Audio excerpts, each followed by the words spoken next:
सीजेपीच्या आंदोलकांवर सुरक्षा रक्षकांचा लाठीमार, जंतर मंतरवर तणावाचं वातावरण, संसद भवनात जाण्यापूर्वी रोखलं। पहिल्याच दिवशी संसदेच्या अधिवेशनात विरोधक आक्रमक, नीट पेपरफुटी, राम मंदिर चोरीवर चर्चा करण्याची मागणी।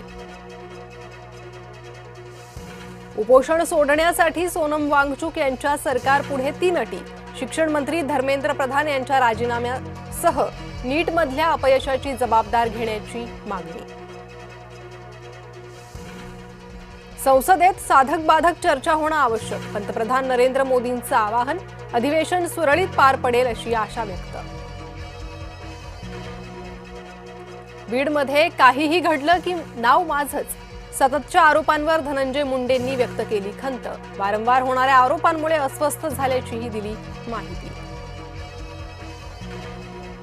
मुंबईला पाणी पुरवठा करणाऱ्या 7ही तलाव क्षेत्रात पावसाची संततधार, गेल्या 24 तासात 1.5% पाणीवाढ, एकूण साठा 52%वर।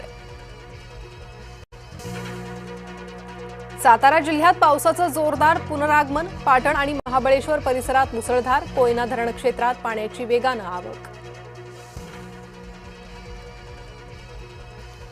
भंडाऱ्यात तुमसर शहरात मुसळधार पाऊस, घरांमध्ये पाणी शिरल्यानं नागरिकांची तारांबळ, अनेक सखल भाग जलमय। पुणे विभागात एफडीएची मोठी कारवाई, 10 हॉटेल्स, बेकरी आणि डेअरीचे परवाने निलंबित। पुणे विभागात एसटीकडून 10 कर्मचाऱ्यांचं निलंबन, 7 चालकांचाही समावेश, दारू पिऊन काम केल्याचा ठपका,